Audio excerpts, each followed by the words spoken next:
Great psychologists, their therapies explained. Part 1.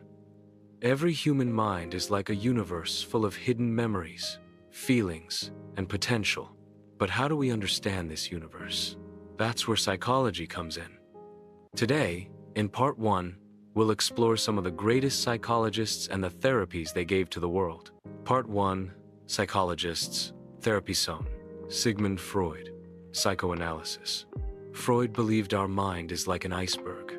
What we see above the surface is small, but deep below lies the unconscious.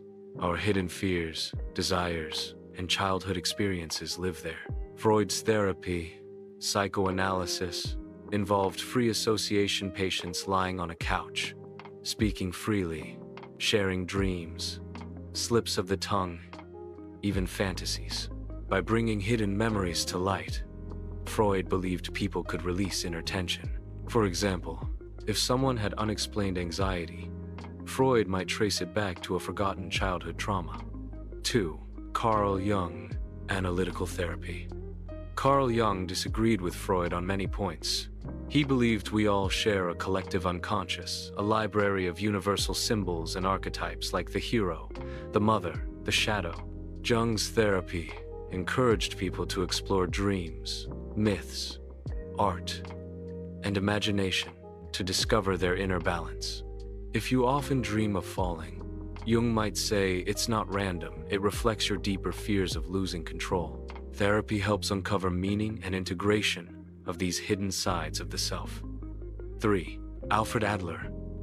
Individual Psychology. Alfred Adler believed humans are driven by a deep sense of inferiority.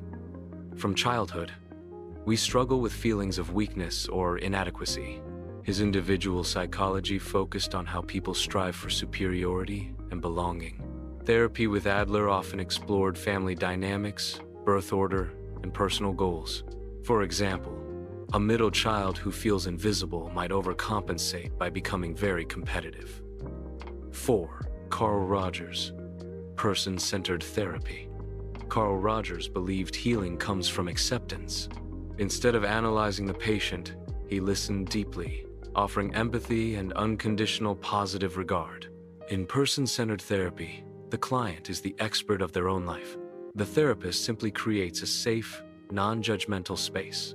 Imagine a teenager struggling with identity. Rogers wouldn't tell them who to be. He'd support them as they discovered themselves. 5. Abraham Maslow.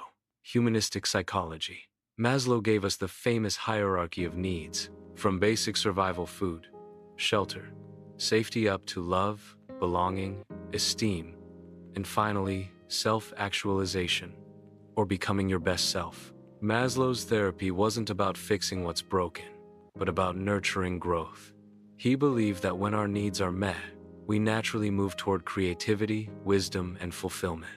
6. Erik Erikson. Psychosocial Therapy. Erikson said life is a journey through 8 stages, from infancy to old age.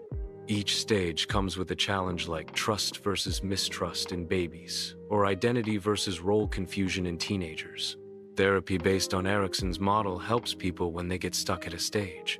For example, if someone struggles with intimacy as an adult, therapy might explore whether they fully developed trust as a child. 7. Viktor Frankl. Logotherapy. Frankl, a Holocaust survivor, taught that even in the darkest times, life has meaning.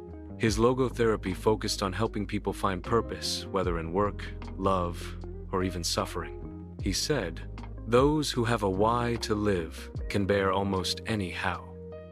A therapist inspired by Frankl might ask, what gives your life meaning? What purpose helps you rise each morning? So far, we've seen psychologists who focused on the unconscious mind, human growth, identity, and meaning. In Part 2, we'll meet the thinkers who shaped modern therapies like behaviorism, cognitive therapy, positive psychology, and more. If you like this video, please don't forget to like and subscribe. Don't miss partout.